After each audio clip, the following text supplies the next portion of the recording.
அருட்பெரும் ஜோதி அருட்பெரும் ஜோதி தனிப்பெரும் கருணை அருட்பெரும் ஜோதி. எல்லா உயிர்களும் இன்புற்று வாழ்க, வள்ளல் மலரடி வாழ்க வாழ்க. கருவினிலே திருவாகி கருணையது வடிவாகி மறுவில்லா மணியாகி மனமமர்ந்து குருவாகி அருள் தந்த வள்ளலே என் அரிதான பிறப்பினையான் பொருளாக்கும் மார்க்கத்தை புகன்றருளை புரிந்தாயே. அருட்பெரும் ஜோதி அருட்பெரும் ஜோதி தனிப்பெரும் கருணை அருட்பெரும் ஜோதி.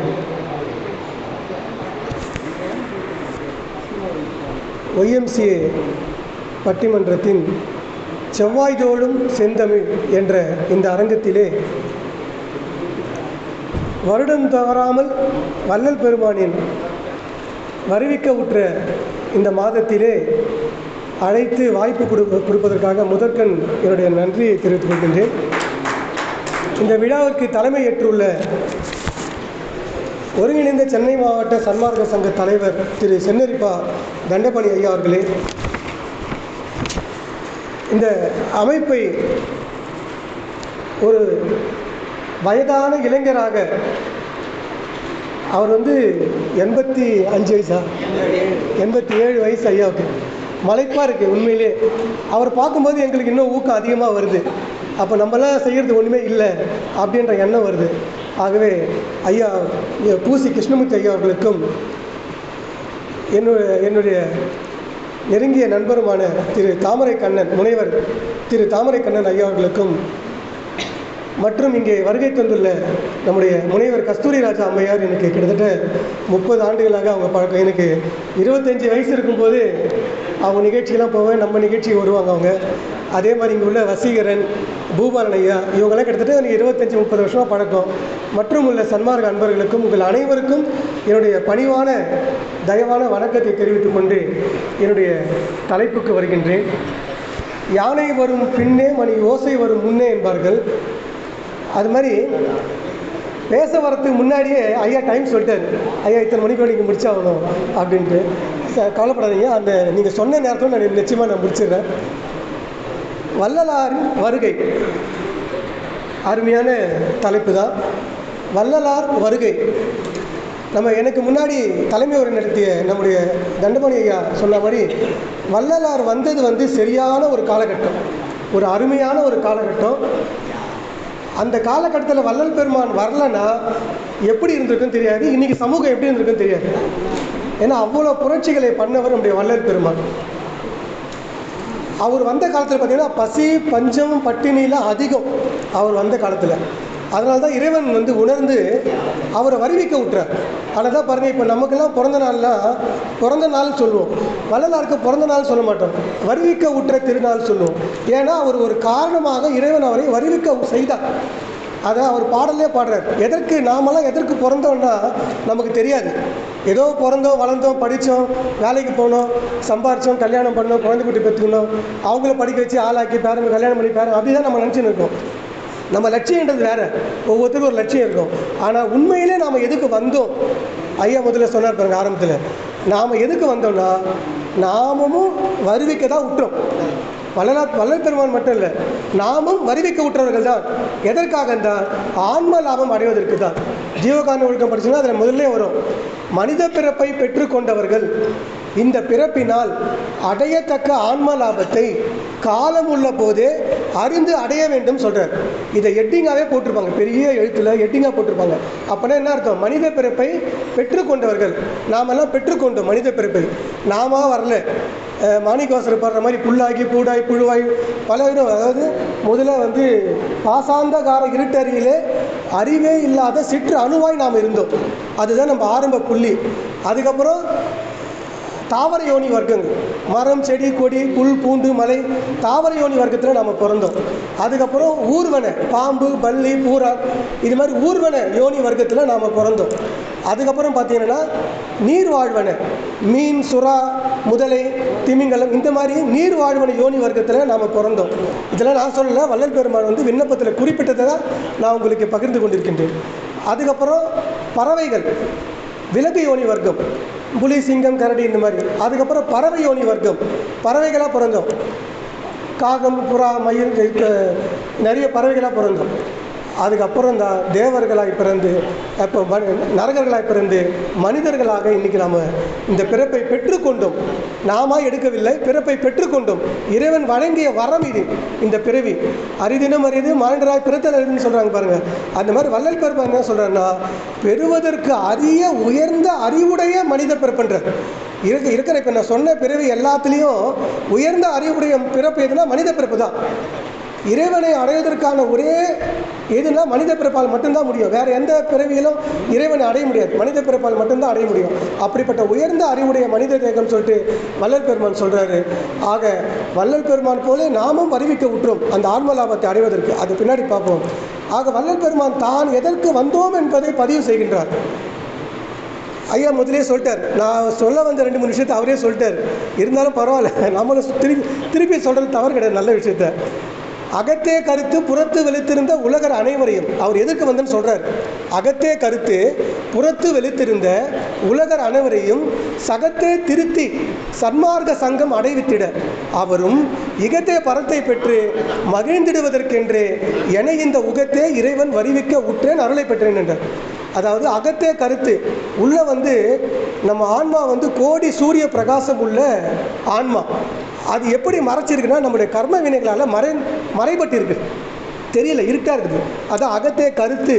புறத்தில் நம்ம வெள்ளையாக நல்லா இருக்கும், அழகாக இருக்கும். புறத்தை வெளித்திருந்த உலகர் அனைவரையும் அவர் எந்த ஜாதி, இந்த ஜாதி தான், இந்த மதம் தான், இந்த சமயத்தில் உள்ளவங்க தான் நான் திருத்துவேன்னு சொல்லலை. உலகர் அனைவரும் திருத்தி சன்மார்க்க சங்கம் அடைவித்திட. ஏன்னா சன்மார்க்க சங்கத்தில் சார்ந்தவர் மட்டுமே மரணத்தை ஜெயிக்க வல்லவர்னு சொல்லிட்டு அவர் ஒரு பாடலை சொல்கிறார். அதனால தான் அந்த வார்த்தையை சொல்கிறார். அதாவது மற்றறிவோம் என சிறிது தாழ்ந்திருப்பீர், ஆனால் வேற பார்த்துக்கலாம், வேற வழி பார்த்துக்கலான்னு சொல்லிட்டு கொஞ்சம் நீங்கள் தாழ்ந்து இருந்தால் கூட சரி, பார்த்துக்கலான்னு கொஞ்சம் சோம்பலாக இருந்தால் கூட மரணமெனும் பெரும்பாவி வந்துடுமே. பெரும் பாவின்றார் மரணத்தை. மரணமெனும் பெரும்பாவி வந்துடுமே, அந்தோ சற்றும் அதை நம்மாலே தடுக்க முடியாது. தடுக்க முடியுமா? என்கிட்ட இவ்வளோ கோடி சொத்து இருக்குது, என்கிட்ட இவ்வளோ பலம் இருக்குது, இவ்வளோ ஆள் பலம் இருக்குது, எதை சொன்னாலும் அங்கே வேலைக்கு ஆகாது. சற்றும் நம்மாலே தடுக்க முடியாது சமரச சன்மார்க்க சங்கத்தவர்கள் அல்லால் அப்படின்ற வார்த்தை போடுறாரு. சன்மார்க்க சங்கத்தவர்கள் அவர்கள் அல்லாது வேறு யாரும் இந்த மரணத்தை தடுக்க முடியாதுன்றார். தெளிவாக சொல்றாரு. சாகாதவனே சன்மார்க்கின்றார். ஆக சாகா வரத்தை பெறுபவர்கள் தான் சன்மார்க்கிகள். அதை வரத்தை பெறுவது முயற்சிப்பவர்கள் சன்மார்க்கிகள். தயவுடையவோர் எல்லாம் சன்மார்க்கம் சார்ந்தவர்கள் என்றார். யாருக்கெல்லாம் தயவு இருக்கோ அவங்க தான் சன்மார்க்கத்தை சார்ந்து இருக்க முடியும், மற்றவங்களாம் முடியாது. ஆக அருளுடையவர் எல்லாம் சன்மார்க்கம் அடைந்தவர்கள் என்றார். அப்போ முதல்ல தயவு வரணும். தயவு வந்தால் அது எதை நோக்கி போகணும்? அருளை நோக்கி போகும். அருள் கண்டிப்பாக கிடைக்கும். ஆக சமரச சன்மார்க்க சங்கத்தவர் அல்லால் அதனை எற்றி நின்று தடுக்க வல்லார் எவ்வுலகில் எவரும் அப்படின்னு கேட்குறாரு. எற்றி நின்றுனா எதிர்க்க நின்று, நீ வா யமனே வா, நான் உன்னை பார்த்துக்கிறேன்னு சொல்லி எற்றி நின்று தடுக்க வல்லார் வேறு யாரும் இல்லைன்றாரு. எதிர் நின்று. ஆக இல்லை கண்டீர் சத்தியம் இது என் மொழி, இது நான் அவர் சொல்கிற சத்தியமான மொழி. கொண்டு உலகீர் பற்றிய பற்று அனைத்தும் பற்றற விட்டு. எல்லா 1000 பற்று இருக்கும் உங்களுக்கு. இது செய்யணும், அதை செய்யணும், இதை அடையணும், அதை அடையணும், இந்த பந்தம் சொந்தம் 1000 பற்று இருக்கும். எல்லா பற்றையும் பற்றற ஒரு துளி கூட ஒட்டின்னு இருக்கக்கூடாது. ஒரு பாத்திரத்தை தொலைக்கணும் எவ்வளோ சுத்தமாக தொலைக்கிறோமோ அந்த ஏற்கனவே இருந்த அந்த பத்து இல்லாமல் அந்த மாதிரி பற்றற கைவிட்டு அருள் பல பற்றே பற்றுமினோ என்றும் இரவீரே. அருள் ஒன்றே எங்கள் பற்று, அம்பலப்பற்றே, அருள் அம்பலப்பற்றே பற்றுமினோ. அந்த அம்பலத்தில் உள்ள இறைவனை நாடுவதே எம் பற்று என்று சொல்லி அந்த அம்பலத்தை பிடிப்பதுதான் பற்றுமினோ என்றும் இரவீரே என்றார். அந்த அம்பலத்தை ஆடுவனை பற்றிவிட்டால் உங்களுக்கு இறப்பு கிடையாதுன்னு சொல்றாரு. ஆகவே அந்த அகத்தே கருத்து புறத்தை வெளித்திருந்த உலகர் அனைவரையும் திருத்தி மரணமில்லா பெருவாழ்வை தருவதற்கு தான் நான் வந்தேன், அதுக்கு தான் இறைவன் என்னை அனுப்பி வைத்தார்னு தெளிவாக அவர் சொல்றாரு. அதே மாதிரி அகவல்ல இன்னொரு இடத்துல சொல்றாரு, உலகினில் உயிர்களுக்கு உறும் இடையூறு எல்லாம் விலகனி அடைந்து விளக்குக மகிழ்க சுத்த சன்மார்க்க சுகநிலை பெறுக அப்படின்னு சொல்றாரு. உத்தமன் ஆகுக ஓங்குக என்றனை அப்படின்றார். அதாவது உலகினில் உயிர்களுக்கு, இது எல்லா மனிதர்களையும் சொல்றார், உறும் இடையூறு எல்லாம் ஏற்படுகின்ற இடையூறுனா என்னங்க? இடையூறுனா வேற ஒன்றும் இல்லைங்க, மரணம் தான். இந்த பிறவிக்கோ அடுத்த பிறவியும் எது நம்ம இடையில நிற்குதுன்னா மரணம் தான். இந்த ஆன்மாவுக்கு அழிவே இல்லை, பல பிறவி எடுத்துனே இருக்கு. அப்போ ஒரு பிறவிக்கும் அடுத்த பிறவிக்கும் இடையில் எது நிற்குதுன்னா இடையூறாய் நிற்பது அந்த மரணம் ஒன்று தான். ஆகவே உறும் இடையூறு எல்லாம், ஆக இங்கே இடையூறு என்பது மரணம், உறும் இடையூறு எல்லாம் விலக நீ அடைந்து, நீ இந்த புவியை அடைந்து விளக்குக மகிழ்க அப்படின்னு சொல்லிட்டு இறைவன் வந்து வள்ளலார் அனுப்புகிறாரு. அதுக்கு தான் அவர் வந்தார். அதுக்காக எல்லாத்தையும் நமக்கு கொடுத்துட்டார். A to Z எல்லாமே நம்மளுக்கு கொடுத்துட்டார். நம்ம தான் வந்து அதை வாங்கி கொள்ளாமல் இருக்கோம். நிறைய எல்லா பாடல்கள் மூலமாக ஜீவகாருண்ய ஒழுக்கம் அதில் முக்கியமானது. அந்த மரணமில்லா பெருவாழ்வை நாம் எதனால் அடைய முடியும்னா அது ஜீவகாருண்ய ஒழுக்கத்தால் மட்டுமே அடைய முடியும். உண்மை கடவுளை ஐயா என்னென்ன பண்ணார் பாருங்கள். உண்மை கடவுளை கட்டிட்டார். எதேதோ கடவுள் சொல்லிட்டு கும்பிட்டு நமக்கு ஒரே ஒரு கடவுள், உண்மை கடவுள், இயற்கை உண்மை கடவுள்னு சொல்கிறார். அவரை வந்து யாரும் செய்ய முடியாது, செலவழிக்க முடியாது. இயற்கையாக இருந்த கடவுள் அது, இயற்கை உண்மை கடவுள். அவரே அருட்பெருஞ்சோதி ஆண்டவர். அவர் எப்படி அடைய முடியும்னா உண்மை வழிபாட்டால் தான் அடைய முடியும். அதாவது ஜீவகாருண்ய ஒழுக்கத்தினால் தான் நம்ம அடைய முடியும்.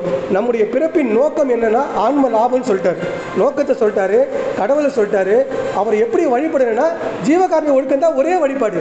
நீ போய் கற்பூரம் ஏற்றி, தேங்காய் உடைச்சி, தீச்சட்டி தூக்கி, நெருப்பு மிதிச்சு இன்னும் அதெல்லாம் பண்ணவே தேவையில்லை. அந்த இறக்க தயவால, ஜீவகாருண்ய ஒழுக்கம் என்ற தயவால தான் வழிபாடுன்னு சொல்லிட்டாரு. அப்போ இதை விட நம்ம என்னங்க ஒரு கஷ்டம்? எல்லார்கிட்டும் எல்லா உயிரிடத்தும் தயவாக இருக்கிறது. இந்த தயவோடு நீங்கள் செயல்படும் போது நிச்சயமாக அந்த ஜீவகாருண்ய ஒழுக்கம் செயல்படும் போது இறைவனை அடைய முடியும். இதுதான் வழிபாடுன்ட்டார். இப்போது நான் சன்மார்க்கத்தை வந்த பிறகு வள்ளலார் வருகைன்னு சொல்லிட்டு தலைப்பு கொடுத்தாங்க. வள்ளலார் வருகை பற்றி நம்ம பேசுகிறோம். எனக்குள் வள்ளலார் வருகை வந்த பிறகு என்னுடைய வாழ்க்கை மிக எளிதாக போயிடுச்சு. ரொம்ப ரொம்ப எளிமையாகிடுச்சு. இப்போ நான் வந்து பாடல்லாம் நிறைய எழுதுவேன், நிறைய ஆல்பம்லாம் எழுதியிருக்கேன், நிறைய ஆல்பம் எழுதியிருக்கேன், சமயம் சார்ந்து எழுதியிருக்கேன். என்னோடய லட்சியம் என்னன்னு பார்த்தீங்கன்னா சினிமாவில் பாட்டு எழுதி நம்ம ஒரு பெரிய ஆளாக வரணும், தேசிய விருது வாங்கணும், இதெல்லாம் வாங்கணும் அப்படின்னு நான் ஆசை ஒரு காலகட்டத்தில். அதுக்காக முயற்சிலாம் பண்ணோம். ஆனால் சன்மார்க்கத்துக்கு வந்த பிறகு சரி நான் ஒரு 10 தேசிய விருது வாங்கிட்டேன்பா, ஒரு 5,000 கோடி சம்பாதிச்சிட்டேன்பா, அதை வச்சு இறையர்களை பெற முடியுமா? சத்தியமாக இறைவர்களை பெற முடியாது. அப்போ இந்த ஆசைலாம் எங்கேயோ போயிடுச்சு, அதெல்லாம் காணாமல் போயிடுச்சு. அப்போ நம்ம எதை நோக்கி போனோன்னா இறையர்களை பெறுவதற்கு, ஆன்ம லாபத்தை பெறுவது தான் நம்முடைய பயணமாக இருக்குன்னு சொல்லிட்டு எல்லா ஆசையும் விட்டுட்டோம். நம்மளுக்கு எந்த ஆசையும் கிடையாது. ஆகவே எனக்குள் வள்ளலார் வந்த பிறகு எல்லா ஆசையும் போயிட்டோம். அவர் அதை தான் சொல்கிறார், எல்லாவற்றையும் விட்டு விட்டதால் கிடைத்த பலன்றார் வள்ளல் பெருமான். ஸ்டேட்மெண்ட்டே கொடுக்குறாரு, எல்லாவற்றையும் விட்டு விட்டதால் கிடைத்த பலன் தான் அவருக்கு அந்த மரணமில்லா பெருவாழ்வு சொல்கிறாரு. அப்போ நாம் என்ன பண்ணணும்? எல்லாவற்றையும் விட்டு விட வேண்டும். விட அதாவது தொட துன்பம் அதிகம், விட இன்பம் அதிகம். எல்லாத்தையும் விட்டுருங்க, அந்த விடுவதில் தான் இன்பம் இருக்கின்றது. ஆகவே நம்முடைய பிறப்பின் நோக்கத்தை சொன்னவர், அதை எப்படி அடைய வேண்டும் என்று சொன்னவர், நாம் எங்கிருந்து வந்தோம் என்று சொன்னவர், மனித பிறப்பை பெற்றுக்கொண்டோம் என்று சொன்னவர், ஆன்ம லாபம் அடைவதுதான் நம்முடைய லட்சியமாக இருக்க வேண்டும் என்று சொன்னவர். அப்படிப்பட்ட வள்ளலார் வரலனா இதெல்லாம் நமக்கு தெரிஞ்சிருக்குமானா நிச்சயமாக தெரிஞ்சிருக்காது. ஒரு முயற்சி பண்ணுறதுக்காவது ஒரு வழி வேணும்ல, இதுதான் வழின்னு சொல்லிட்டாரு. நம்ம முயற்சி பண்ணுறது தாமதம் ஆகுது, அது வேற கதை. ஆனால் வழியே இல்லாமல் எப்படி போக முடியும்? இன்றைக்கி நம்ம எங்கே போனோம்னாலும் கூகுள் மேப் போட்டுக்கிறோம். இப்போல்லாம் ஃபோன் பண்ணி அட்ரஸ்லாம் கேட்கறதே கிடையாது, அட்ரஸே கேட்கறது கிடையாது, கூகுள் மேப் போட்டுன்னு போயினே இருக்கோம் நம்ம. அப்போ அந்த மாதிரி ஒரு கூகுள் மேப்பு தான் ஜீவகாருண்ய ஒழுக்கம். அந்த ஜீவகாருண்ய ஒழுக்கத்தை நீங்கள் போட்டுட்டீங்களா மனசில், அது தானாக இட்டுன்னு போயிட்டு அருள்கிட்ட உங்களை விட்டுரும். உங்களுக்கு அந்த மரணமில்லா போய் நீங்கள் அடைய முடியும். அந்த இறைவன் தனித்தலைமை பெரும்பதி என்று சொல்கின்ற அந்த இறைவன் எப்படிப்பட்டவன் சொல்கிறார்? எல்லா அண்டங்களையும், சாதாரண இறைவன் கிடையாது அவர், எல்லா அண்டங்களையும், எல்லா புவனங்களையும், எல்லா பொருள்களையும், எல்லா ஜீவர்களையும், எல்லா ஒழுக்கங்களையும், எல்லா பயன்களையும் தமது பூரண இயற்கை விளக்கமாகிய அருட்சக்தியால் தோன்றி விளங்க விளக்கம் செய்விக்கின்ற இயற்கை உண்மை வடிவனராகிய கடவுள் அவர் தான் அருட்பெருஞ்சோதி ஆண்டவர் சொல்கிறார். அப்போ எல்லாத்தையுமே அவர் தான் ஆண்டு கொண்டிருக்கின்றார். எல்லா புவனத்தையும், எல்லா பொருள்களையும், எல்லா அண்டங்களையும், எல்லா ஜீவர்களையும், எல்லா பொருள்களையும், எல்லா பயன்களையும் யார் ஆண்டு கொண்டிருக்கின்றார்? அப்போ அவர் தானே உண்மையான கடவுளாக இருக்க முடியும். அதை தான் சொல்கிறார், அந்த உண்மை கடவுளை வழிபடுங்கள்னு சொல்கிறார். அவரே அருட்பெருஞ்சோதி ஆண்டவர். அவர் சர்வ ஜீவ தயாபரன். இந்த ஜாதி, அந்த மதம், இந்த மதத்துக்கான கடவுள் இதை பார்க்குற அந்த அதுக்காக சர்வ ஜீவன், மனிதன் மட்டும் இல்லை, எல்லா புல் பூண்டிலிருந்து மனிதன் வரைக்கும் உள்ள எல்லா ஜீவர்களுக்கும் தயவை காட்டக்கூடிய சர்வ ஜீவ தயாபரன், சர்வ சுதந்திரமாகியவர், தனித்தலைமை பெரும்பதி, இயற்கை உண்மை கடவுள் என்று நமக்கு விளக்குகின்றார். ஆகவே இந்த உண்மை வழிபாட்டை எடுத்து சொல்லி அதுவே ஜீவகாருண்ய ஒழுக்கம் என்று சொல்கிறார். இந்த ஜீவகாருண்ய ஒழுக்கத்தை தான் சாதனம் சொல்கிறார். இது வந்து ஒரு மிகப்பெரிய ஒரு ஆழமான சப்ஜெக்ட். ஜீவகாருண்ய ஒழுக்கன்றது அது ஒன்று இருந்தால் போதுங்க. நீங்கள் இறைவனை அடைவதற்கு வேறு எதுவுமே தேவையில்லை. ஜீவகாருண்ய ஒழுக்கம் தான் சொல்கிறாரு. அதை எப்படி செய்யணும்னு சொல்லும்போது சொல்கிறாரு பாருங்க, இயற்கை இன்பத்தை பெற்று தடைபடாமல் வாழ்கின்ற அந்த பெரிய வாழ்வு. அதான் நம்ம பெரிய வாழ்வுனா என்னது? ஒப்பற்ற பெரிய வாழ்வு. அது என்ன வாழ்வு? எக்காலத்தும் எவ்விடத்தும் எவ்விதத்தும் எவ்வளவும் தடைபடாமல் வாழ்கின்ற ஒப்பற்ற பெரிய வாழ்வு. இப்போ நம்ம வாழ்க்கைலாம் தடைப்படுது, பிறக்கிறோம் இறக்குறோம், திடீர் அடுத்த பிறவி பிறக்கிறோம் இறக்க, இப்போ தடைப்பட்டு போகுது. அடுத்த பிறவி மனித பிறவி அதுவும் நிச்சயம் கிடையாது. நம்ம என்ன பாவம் செய்கிறோமோ அதுக்கேற்ற மாதிரி பிறவி மாறும். மனதால் செய்த பாவங்களுக்கு மரங்களாய் பிறப்புன்றார். உலகத்திலே மிக ரொம்ப சுதந்திரமே இல்லாத ஒரு பிறவினா மரம் தான். அதோட உணவை அது தேடிக்க முடியாது. ஒரு புழு பூச்சி கூட அது உணவை போய் தேடிக்கும். ஆனால் ஒரு மரத்தால் போய் அதோட உணவை அது தேட முடியாது. அது மழை பெஞ்சாதான் உண்டு, இல்லை யாராவது தண்ணி ஊற்றினா தான் உண்டு. அப்போ ரொம்ப தண்டனை நிமித்தமாக எல்லாமே நம்மளும் தண்டனை நிமித்த பிறவி தான். ஆனால் ரொம்ப தண்டனை நிமித்தமாக பிறவிதுன்னா மரம் செடி கொடி தான். அதால் நகர முடியாது, போய் உணவை தேட முடியாது. ஒரு சில செடி மட்டும் உயர்ந்து வளரும், இப்போ தேடும், காற்று தேடும். அந்த மாதிரி இந்த ஒப்பற்ற பெரிய வாழ்வு அதுதான் மனித பிறப்பினால் அடையத்தக்க ஆன்ம லாபம். இதுதான் ஒப்பற்ற பெரிய வாழ்வு. அந்த ஒப்பற்ற பெரிய வாழ்வை யார் நமக்கு தர முடியும்? எப்படி நம்ம அடைய முடியும்னா, கடவுளின் இயற்கை விளக்கமாகி அருளை கொண்டு அடைய முடிந்தார். வேறு எதனாலும் நான் உங்களுக்கு கொடுக்க முடியாது, நீங்கள் எனக்கு கொடுக்க முடியாது, யாருக்கும் ரெக்கமெண்ட் பண்ண முடியாது. இப்போ நான் ஒரு தவம் ஏற்றி அந்த தவத்தில் என்ன வரம் வேணும்னு கேட்டால், என் பையன் 100 வயசு வரைக்கும் வாழணும் அப்படின்னு நம்ம கேட்டால் முடியுமா? முடியாது. அவனோட இது அவன் தான் பெற்றுக்கணும், பசி அவன் தான் தீர்த்துக்கணும், நம்மளோட பசியை நம்ம தான் தீர்த்துக்கணும். அப்போ இந்த ஒப்பற்ற பெரியவர் யார் தர முடியும்னா, அருட்பெருஞ்சோதி ஆண்டவர் அவருடைய அருளால் மட்டுமே நாம் பெற முடியும் சொல்கிறாரு. ஆகவே அடுத்ததாக அந்த அருளை எதனால் பெறக்கூடும்? அருளை பெறணும்னு சொல்லிட்டு அந்த அருளை எதனால் பெறக்கூடும் சொல்லிட்டு கேட்கும்போது, ஜீவகாருண்ய ஒழுக்கத்தினால் மட்டுமே அருளை பெறக்கூடன்றார். வேறு எந்த வழியாலும் சிறிதும் பெறக்கூடாது. சிறிது கூட, ஒரு அணு அளவு கூட நீங்கள் அருளை எதாவது இப்போ நான் இந்த கோயிலுக்கு போனேன், நான் உலகம் முழுக்க இல்லை எல்லா கோயிலுக்கும் போயிட்டேன், எல்லா புண்ணிய நதியிலும் நான் நீராடி விட்டேன், அடைய முடியுமானா அடைய முடியாது. அடையவே முடியாது, சத்தியமாக அடைய முடியாது. அவரே சொல்கிறார். அப்போ எதனால் அடைய முடியும்னா, ஜீவகாருண்ய ஒழுக்கத்தால் மட்டுமே அடைய முடியும்.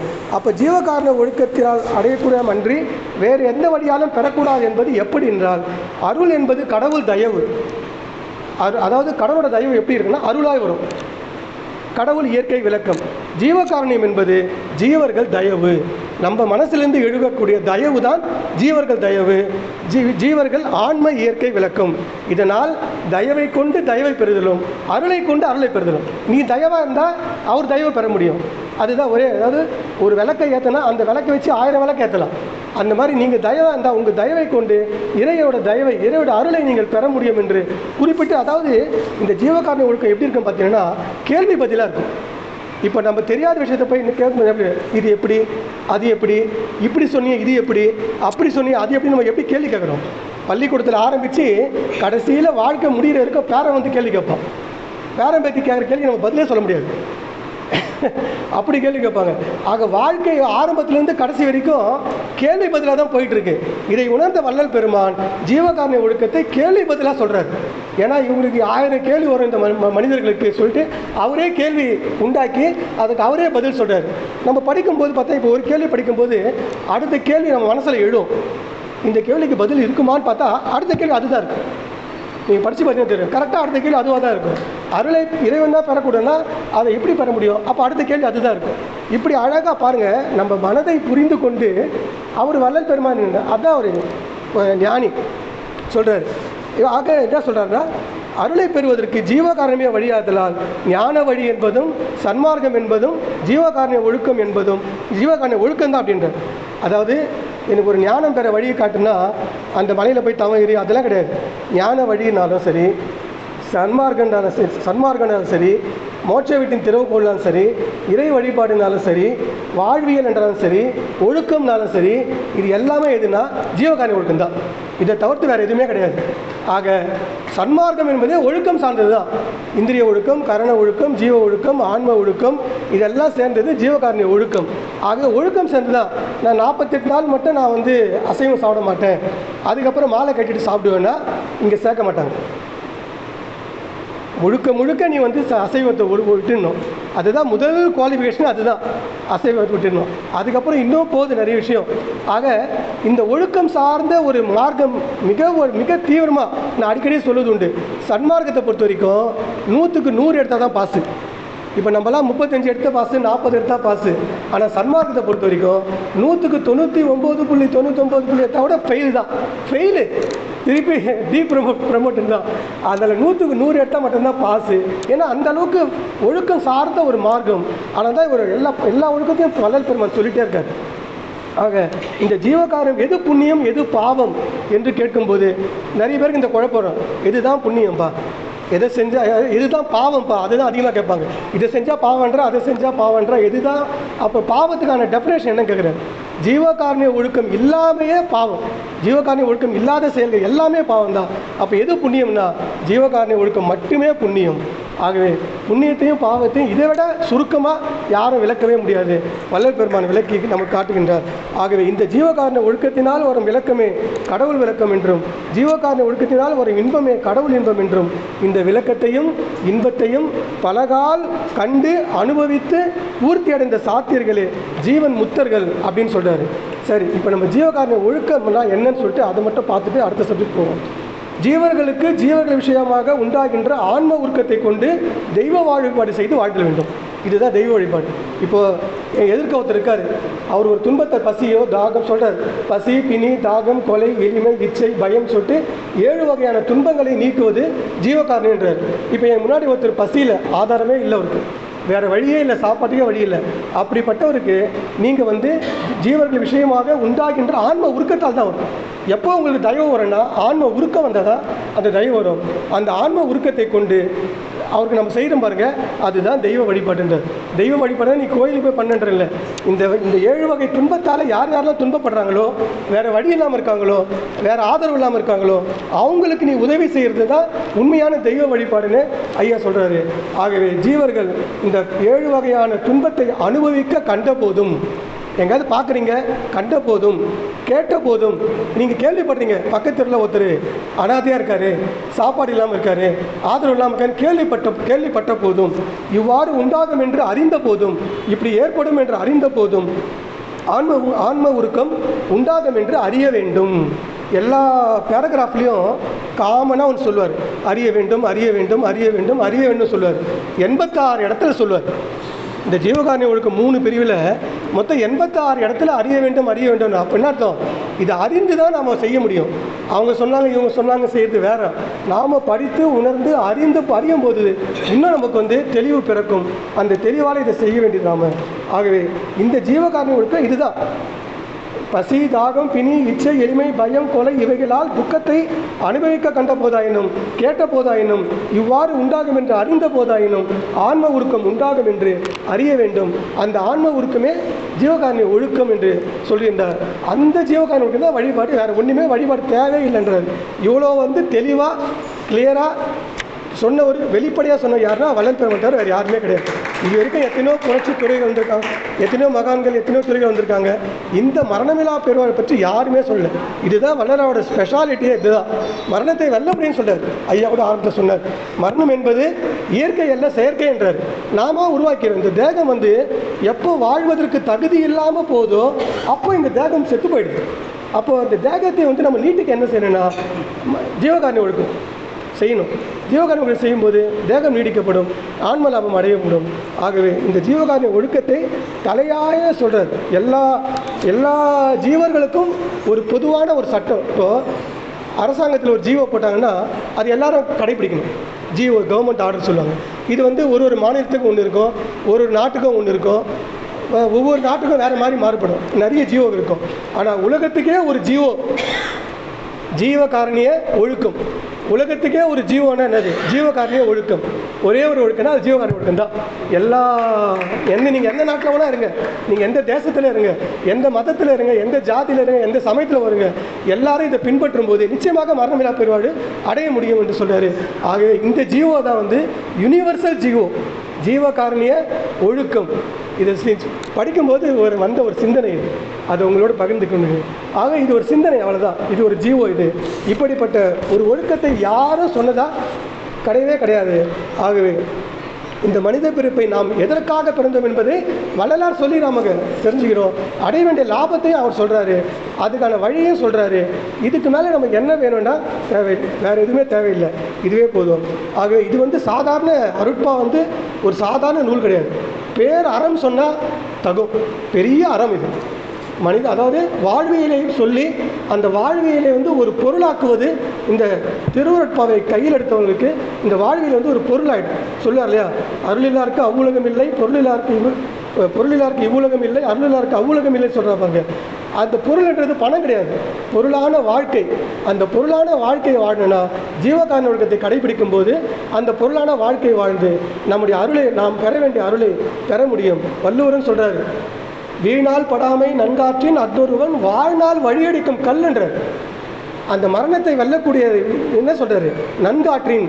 அந்த நன்காற்றின்னா என்னன்னா அது அறம் தான், அது மறைபொருளாக இருக்காங்க. ஆனால் அது விளக்கமாக எங்கே நம்ம படிக்க முடியும்னா அருட்பால படிக்க முடியும். வீணால் படாமை நன்காற்றின் சொல்லிட்டாரு, நன்கு ஆற்றின்னு சொல்லிட்டாரு. அது அறம் தான் நமக்கு தெரியும். ஆனால் பர்டிகுலராக என்னன்னா அதுதான் ஜீவகாரணம். வள்ளல் பெருமாள் சொல்கிறாரு, தேவர் குரலில் காண்கின்றார். எதை? மரணமில்லா பெருமாளுக்கு நிறைய விஷயங்கள் தேவர் குரல். தேவர் குரல் திருக்குறள். திருக்குறள் இருக்கின்றார் நிறைய. ஐயா சொன்ன மாதிரி நிறைய பாடல்கள் மரணமில்லா பெருமாளை சொல்லுகின்ற பாடல் திருக்குறளில் நிறைய இருக்கின்றது, நிறைய குறள்கள் இருக்கின்றன. அதை ஆய்ந்து பார்த்தா நிச்சயமாக நிறைய பேர் சொல்லிட்டாங்க, உங்களுக்கும் தெரியும். ஆகவே முதலில் திருக்குறளை எடுத்து வகுப்பு நடத்தியவர் வள்ளல் பெருமாள். ஆமாம். அப்போது ஒரு ஞானி, ஒரு மிகப்பெரிய ஒரு ஞானி ஒரு நூலை கையில் ஒரு இலக்கியத்தை எடுக்கிறாருன்னா அது சாதாரணமாக இருக்காது. அது எவ்வளோ பெரிய இலக்கிய நூலாக இருக்குன்றதை நம்ம புரிஞ்சுக்கணும். அப்படிப்பட்ட நூல் தான் திருக்குறள். அந்த திருக்குறளில் இல்லாத திருக்குறள் மரணமில்லா கருத்து இருக்குன்னு சொல்கிறார் ஐயா. ஆகவே அந்த வகையில் பார்க்கும்போது நிறைய இலக்கிய நூல்கள் நம்ம பார்க்குறோம். ஏகப்பட்ட இலக்கிய நூல்கள் இருக்குது. 17 கீழ் கணக்குலேருந்து பார்த்திங்கன்னா திருக்குறள், நாலடியா, நான்மணி கடிகை, இன்னா 40, இனிவே 40, திருக்கடுகம் உள்ளிட்ட 17 கீழ் கணக்கு உள்ளிட்ட பல சங்ககால இலக்கியங்கள், எவ்வளோ இலக்கிய நூல் இருக்குது. ஆனால் திருவருட்பா என்ற இந்த நூலில் இருக்கிற அந்த சூட்சமம், மரணமில்லா சூட்சமம் எதுலேயுமே கிடையாது. அதனால் இது எவ்வளோ நூல்கள், அறநூல்கள் இருக்குது. ஆனால் இது பேர் அறம் என்று சொன்னால் அது மிகையாகாது. அப்படிப்பட்ட அறநூலை கொடுத்தவர் வள்ளல் பெருமான். அந்த வள்ளல் பெருமான் வந்தது இந்த ஒரு விஷயத்தை மட்டும் இல்லை, நம்ம வாழ்க்கையை புரட்டி போட்டுரும். நீங்கள் சன்மார்க்க பாதையில் நீங்கள் வகுத்து கொண்டு ஜீவகாரண ஒழுக்கத்தை கடைபிடிக்கும் போது நம்ம அடைய வேண்டிய லட்சியத்தை நிச்சயமாக நாம் அடைய முடியும். ஆக பிறவி பயன் என்பது ஆன்ம லாபம். அதை தரும் ஒரே கடவுள் அருட்பெருஞ்சோதி ஆண்டவர். அவர் அருளை பெற ஒரே மார்க்கம், ஒரே சாதனம் ஜீவகாரண ஒழுக்கம். இது அனைவருக்கும் சாத்தியம் சொல்கிறார். எனக்கு மட்டும் சாத்தியம் இல்லைப்பா, எல்லாருக்கும். அதுதான் இங்கே ஒரு பியூட்டி. எல்லாருக்கும் சாத்தியம்ன்றார். நம்ம நினச்சிப்போம் வள்ளல் பெருமானால் தான் மட்டும் முடியும், நம்மளால் முடியாதுன்னு இன்றைக்கி நிறைய பேர் சொல்லி தான் இருக்காங்க. அதெல்லாம் முடியாதுப்பா, நம்மளாலாம் அடைய முடியாது. அவர் தெய்வ பிரிவி, அவர் அடைஞ்சிட்டாரு, நம்மளால் முடியாதுன்னு சொல்லுவாங்க. ஆனால் நம்மளால் முடியுன்றதை பல விஷயம் சொல்லுவார். குறித்து உரைக்கின்றேன் இதை கேண்மீன், இங்கே வம்மீன் கோணும் மரக்குரங்காலே நாணுகின்ற உலகீர் வெறித்த உம்மால் ஒரு பயனும் வேண்டுகிறேன், எனது மெய்யுரையை பொய்யுரையாய் வேறு நினையாது. குறித்து உரைக்கின்றேன். பர்டிகுலராக நான் சொல்கிறேன், ஏதோ மேம்போக்கா நான் சொல்லலை. குறித்து உரைக்கின்றேன், மரணமில்லா பெருமை பற்றி குறித்து உரைக்கின்றேன். இதனை கேண்மீன், இதை கேளுங்க. இங்கே வம்மீன், இங்கே வாங்க. கோணும் மனக்குரங்காலே நாணுகின்ற உலகில். மனக்குரங்கு இருக்குது பாருங்க, அது இப்படி போவோம் அப்படி போவோம், இதை செய்யலாமா அதை செய்யலாமா, குரங்கு தாவற மாதிரி மனசு தாங்கினே இருக்கும். கோணும் மனக்குரங்காலே நாணுகின்ற உலகீர் வெறித்த உம்மால் ஒரு பயனும் வேண்டுகிறேன். உங்ககிட்டேருந்து எனக்கு எதுவும் வேண்டாம், எந்த பயனும் உங்ககிட்ட வேண்டிலேன். எனது மெய்யுரையை பொய்யுரை என்னை வேறு நினையாது. நான் சொன்னதெல்லாம் மெய்யுரை, இதை பொய்யுரை நீங்கள் நினைக்க வேண்டாம். அவர் சொல்லன்ற அவசியம் இல்லையே. அப்படி கெஞ்சுவார். வயதாலும் வயதிடுமேன் வாழ்த்தன கொள்வேன்னு சொல்லுவார் ஒரு இடத்துல. அவர் தேவை அதெல்லாம் சொல்லணுன்ற அவசியம் இருக்கு அவருக்கு. இந்தாப்பா இதை தான் படி இஷ்டம்டா படி, இல்லாட்டி போன்னு சொல்லிட்டு போயினே இருக்கலாம் அவர். ஆனால் கெஞ்சுறாரு, வயதாலும் வயதிடுமேன் வாழ்த்தன கொள்வேன்ன்றாரு. என் மெய்யுரையை பொய்யுரை என நினையாதீர், வேறு நினையாதீர் சொல்லிட்டு இது மேலே ஒரு தாய் தகப்பன் தான் இப்படி கெஞ்சுவாங்க பிள்ளைகிட்ட. அப்பா சத்தியமாக சொல்கிறேன்ப்பா, இதை நீ ஃபாலோ பண்ணு, நான் சொல்கிறது பொய் நினைக்காத, என் அனுபவத்தில் நான் சொல்கிறேன், நான் இப்படிலாம் கஷ்டப்பட்டேன், நீ கஷ்டப்படக்கூடாதுன்னு எப்படி ஒரு தாய் தந்தை ஒரு மகனுக்கு சொல்கிறாங்களோ மகளுக்கு சொல்கிறாங்களோ அந்த மாதிரி அந்த ஞானசரி எடுத்து படிச்சிங்கன்னா 28 பாடல் அப்படி இருக்கும். அப்படி அழாதபடியாக சொல்லுவார் அவர், கெஞ்சுவார். அப்படி இருக்கும் அந்த பாடல். அதுதான் சொல்கிறாரு, எனது மெய்யுரையை பொய்யுரை என்று வேறு நினையாதீர், பொறித்த மத சமயம் எல்லாம் பொய்யே. அதாவது பொறித்தனா உருவாக்குனன்னு அர்த்தம். இதிலே புரிஞ்சு போச்சு. பொறித்த மத சமயம் எல்லாம், உருவாக்கிய சமய மதம் எல்லாம் பொய் பொய்யன்னு 2 முறை சொல்கிறாரு. பொய்ன்னு ஒரு முறை சொல்ல, பொய் பொய்ன்னு 2 முறை சொல்கிறாரு. பொய் பொய்யே அவற்றில் புகுதாதீர், சிவம் ஒன்றே பொருள் என கண்டறிமீன். அந்த உண்மை சிவம், அதுதான் அருட்பெருஞ்சோதி ஆண்டவர். சிவம் என் ஒன்றே பொருள் என கண்டறிமீன். செரித்திடும் சபை நடத்தை தெரிந்திடு. செரித்திடும்னா சிறந்திடும் செறிவான சிறப்பான சபையிலே நடம் புரியும் நடத்தை தெரிந்து துதித்திடுமின். அந்த நடம் புரிகின்ற அந்த ஆண்டவனை நீங்கள் துதித்திடுமின். சித்தியெல்லாம் இத்தினமே. அந்த சித்தியை நீங்கள் இன்றைக்கே நீங்கள் பெற முடியும். கடைசியில் என்ன சொல்லி முடிக்கிறார்னா, சத்தியம் சொல்லி முடிக்கிறார். சத்தியம் சேர்ந்துடுமே அப்படின்னு சொல்லி முடிக்கிறாரு. அவர் நிறைய ஏகப்பட்டதை சத்தியம் பண்ணுவார். நம்ம எங்கே இது வந்து பொய் நினச்சி நம்ம வேறு வழி போய்டுவோம்னு சொல்லிட்டு சத்தியம் பண்ணி சொல்லுவார். ஆகவே வந்து இப்படிலாம் சொல்லணுன்ற அவசியமே இல்லை. இதுதான் வந்து வள்ளலாருடைய பெரும் சிறப்பு. ஒரு கடற்கரை ஓரமாக போவார், மீன் வலையை பார்த்து அழுவார். ஐயோ, இந்த வலையை வச்சு எத்தனை மீனை பிடிச்சாங்களோ. தூண்டிலை பார்த்து அழுதுருக்காரு, இந்த தூண்டிலை வச்சு எத்தனை மீன்களை பிடிச்சிருக்காரோ. அந்த அளவுக்கு தயவானவர். அப்படிப்பட்ட தயவு நமக்கு என்னைக்கு வருதோ நிச்சயமாக நாம் மரணமில்லா பிறவை அடைய முடியும் என்பதில் எந்த மாற்று கருத்தும் இல்லை. எல்லா மார்க்கத்திலும் இறைவனை தேடி ஓட வேண்டும். ஐயா சொன்னார் பாருங்க, எல்லா மார்க்கத்திலும் இறைவனை தேடி தான் ஓடுவாங்க. காடு மலை குகைன்னு இங்கே தவறு அங்கே தகுந்த. ஆனால் சன்மார்க்கத்தில் மட்டும்தான் இறைவன், நீங்கள் ஒழுக்கமாக இருந்தால் இறைவன் உங்களை தேடி வருவார். இது வந்து அது மாற்று கருத்தே கிடையாது. அது நிறைய பாடலை சொல்கிறார்.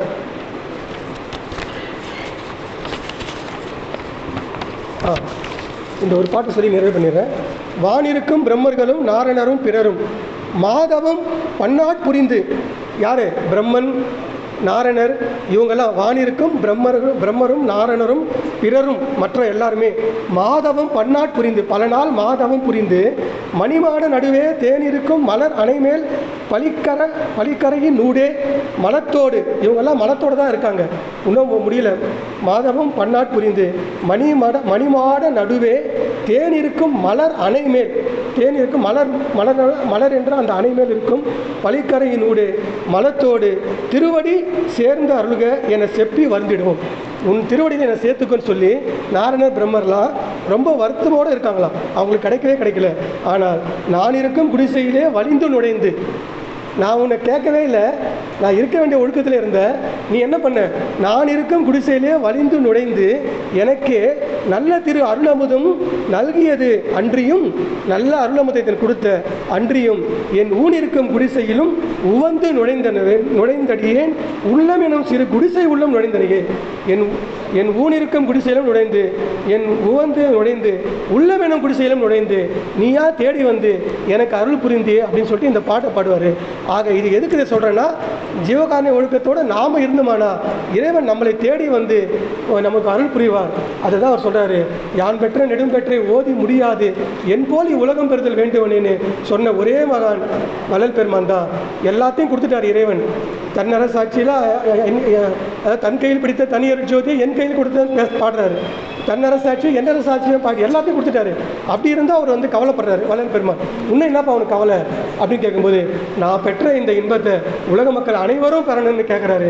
அந்த ஒரு பெரிய உள்ளந்தான் அவருக்கு மரணமில்லா பெறுவார் கொடுத்தது. அந்த பெருந்தன்மை தான், அந்த தயவு தான் அவருக்கு மரணமில்லா பெறுவரை கொடுத்தது. அந்த தயவை நாம் பெறும்போது நிச்சயமாக நாமும் மரணமில்லா பெறுவரை அடைய முடியும். அதற்கு வழிகாட்டியவர் வள்ளல் பெருமான். வள்ளலாரின் வருகைக்கான காரணம் இதுதான். நாம் எல்லாம் ஆன்ம லாபத்தை அடைவதற்கு தான் வள்ளலார் வந்தார் என்பதை சொல்லி இந்த வாய்ப்புக்கு, நல்ல வாய்ப்புக்கு நன்றி கூறி அமைகின்றேன். நன்றி, வணக்கம்.